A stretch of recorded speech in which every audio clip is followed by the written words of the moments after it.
Hello. This is Eric with the Paperback Warrior blog, podcast, and YouTube channel, bringing you another awesome shopping video. If you're new to these videos, I like to travel around finding bookstores and then taking photos of their books. This video is from a recent vacation I took with my wife to Nashville, Tennessee.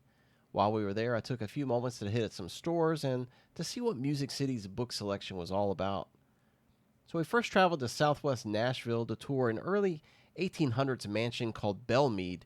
It's a beautiful plantation that offers tours, wine tasting, fudge, and ice cream. I'm all about those things. After the mansion tour, the first store I hit was Half Price Books in that general section of Nashville. I've been to these stores all across the Midwest, and they never seem to disappoint me. The first book I found was this Frank Kane hardcover, A Real Gone Guy. It's a 1956 publication and the 11th novel in Kane's popular Johnny Liddell series. The series ran for 20 years between 1947 and 1967 in books, and also 1944 through 1965 in countless magazine short stories. Here's a 1943 novel titled Without Lawful Authority. I'm not sure what year this hardcover is from, though.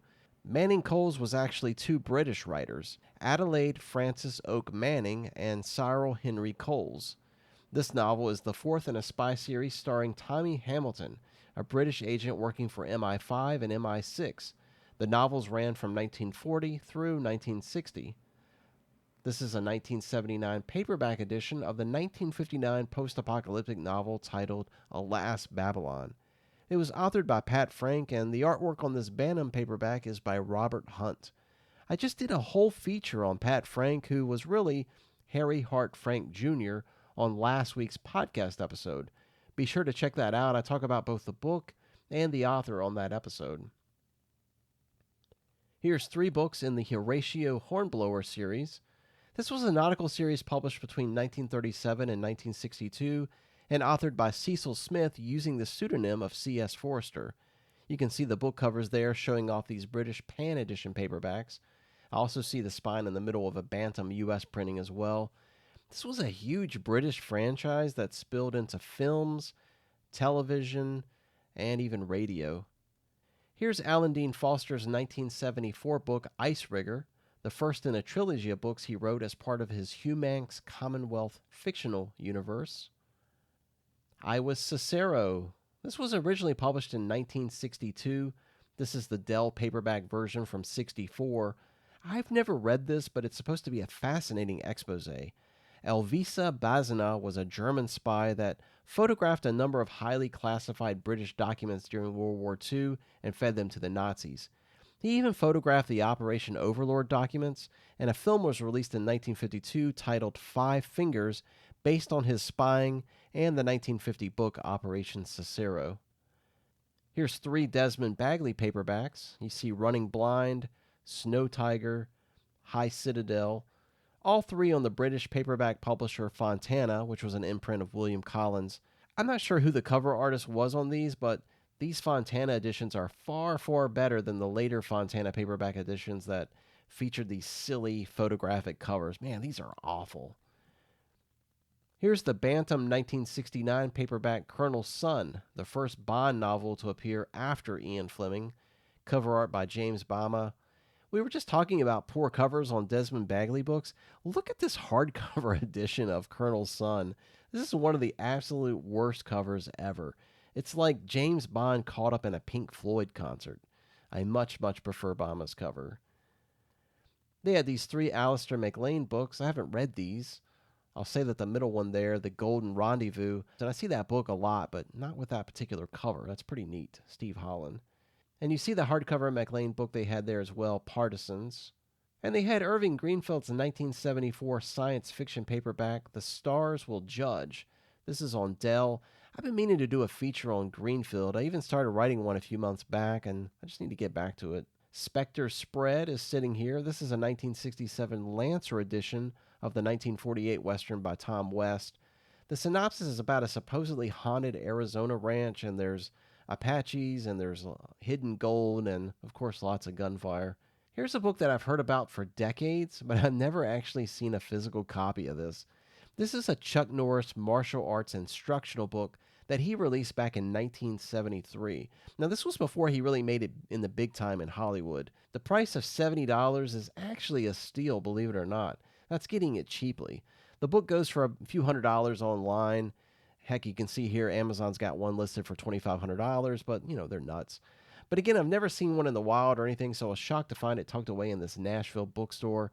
Norris is one of my heroes, and I don't just say that because of pop culture memes and stuff like that. I really enjoy his movies and his martial arts, but just his life story was just so inspirational to me. One of my favorite autobiographies is Chuck Norris's Against All Odds.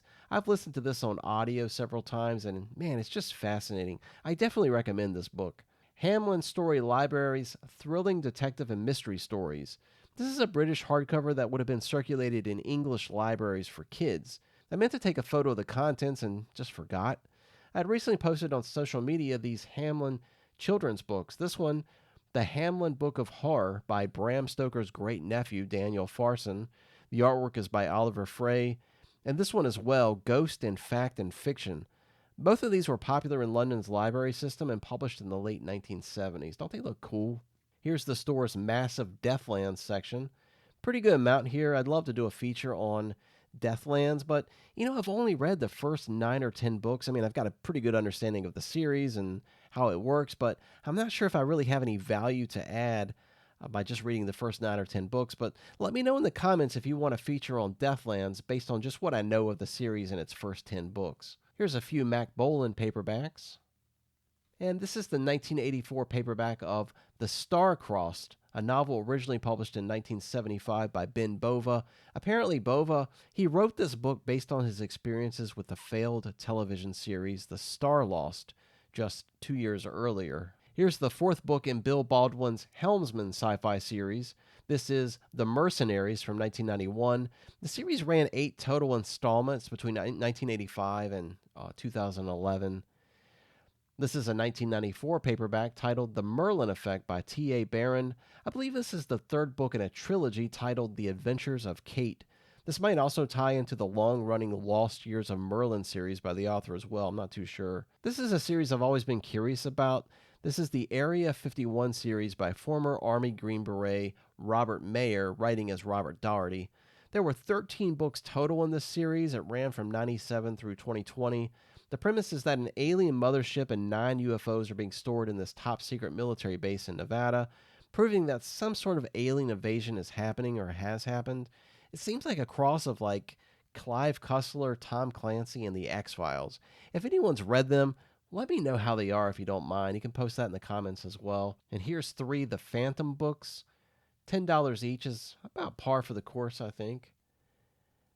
Here's a later printing of a Perry Mason paperback by Earl Stanley Gardner. $10 on this one seems really high. And here's Warning Shot by the writing partnership known as Whit Masterson. This was a pen name used by writers Robert Wade and Bill Miller. The two were also known as Wade Miller. This is the 1967 paperback that matches the movie adaptation of the same name. The original publication was titled 711 Officer Needs Help, and it was a hardcover in 1965. And here's a good selection of Perry Rodan paperbacks. Some are bagged. I'm always searching for the first one. I just never can seem to find it out there in the wild. The store had an excellent collection of these 1970s and 1980s best of Trek paperbacks. These were articles and artwork culled from numerous issues of Trek the magazine of Star Trek fans. It's all put together in these paperback editions. Here's the books that they had there. And this is a Tor paperback reprint of the classic Last of the Mohicans. I just dig the painted cover. I'm not sure who the artist is on this one. I always enjoyed Douglas Clegg's writing. I read this book back in the early 2000s, really enjoyed it. I had an opportunity to meet him and listen to a reading in Baltimore back in the day at a horror convention. It was a lot of fun. And we talked about V.C. Andrews a few times last month.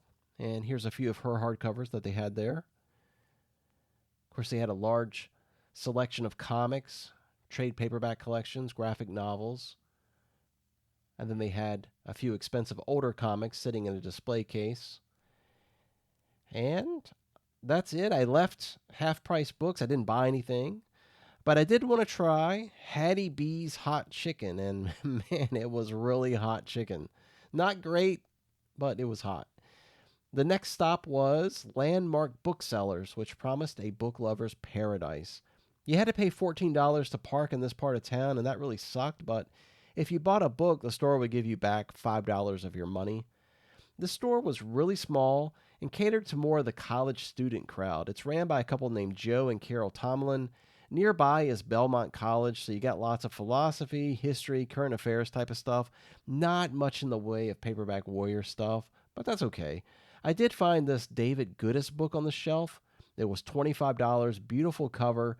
I almost bought this, but I was already in the hole $14 just from parking. Plus, I didn't want to get this book all chewed up in my backpack as I went through 2 different airports to get back home. The Goodis wasn't in a glass case, but this Agatha Christie book was.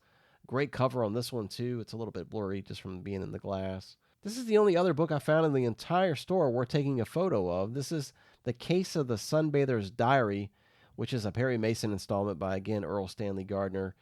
And that was it for Landmark Booksellers. It was a little bit of a disappointing trip there. But right down the street was the Franklin Antique Mall, so I decided to take a shot at that store to see if they had anything other than just plain old cookbooks.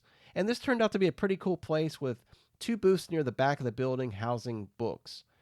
First thing I found was this 1928 hardcover mystery by S.S. Van Dyne. This is a Philo Vance amateur detective installment, the third in a series of 12 books that were published between 1926 and 1939. Hey, do you remember this guy? George Harmon Cox. We did a podcast number, I think it was 115 or 114 from just a few weeks ago, dedicated to his life and work. Here you can see they have his 1957 crime fiction hardcover, 1 minute past 8. Pretty darn cool. I wish I had room for hardcovers. This is a 1968 hardcover by G.K. Wilkinson titled Nick the Click. I don't have any information on this book, but I'm assuming it's a photographer who's wrapped up in a murder case. Here's Poul Anderson's The Winter of the World. This is 1976, I believe. And here's Lawrence Block's The Burglar in the Closet. That's pretty neat, right? This is the second book starring burglar Bernie Rodenbar. It was published in 1978, and there were 12 of these books total. Here's The Drum of Ungara by Bill Knox. This is a 1963 hardcover starring an adventurer named Robert Hartford, searching for an ancient tribal drum. Here's a hardcover edition of the Lou Archer classic The Blue Hammer by Ross MacDonald. And here's a hardcover edition of the Mike Hammer novel The Killing Man by Mickey Spillane. And here's a hardcover edition of Jack Higgins On Dangerous Ground. And you see here John Saul's Second Child hardcover. I'm pretty sure I read this back in the day. Here's a Barbara Michaels hardcover titled Into the Darkness. I've been meaning to try one of her books. I think she writes really good gothics from what I understand. Here's a beat-up hardcover of A.B. Guthrie's The Way West. And here's another Western hardcover, probably more of a biography, I think. Jeb Stuart, The Last Cavalier by Burke Davis. Great cover on this one. I've seen it a couple different places. And here's an action-adventure hardcover by Robert Ludlum, writing as Jonathan Ryder. It's a cool cover. Here's The Moy by Barry Sadler of Casca fame. And boy, I always love a good hardcover with sharp red fonts. This is Ramsey Campbell's Midnight Sun. And you know what? I'm not sure what this is, but I dig the cover. It seems mysterious and forbidding. And finally, these 3 John Le Carre books. Le Carre. Lots of espionage right here with these 3. And that's it for the Nashville shopping trip. I didn't buy anything, and I was content with just photographing books and store shelves. While I was there, I hit the fake Parthenon there and took in a concert at the Grand Ole Opry. Next week, I'll have my new podcast episode up. The week after, look for a video collaboration with Bad Taste Books as we tackle the Butcher installment, The Terror Truckers. That should be wild. I think Book Graveyard's going to join us for that. As always, if you haven't subscribed, please do so. Take a moment to like the video, subscribe, comment. I love this stuff. Tell me it sucks. Tell me it's great. Tell me something. Thanks for watching my video, and stay tuned for a lot more to come. Take care.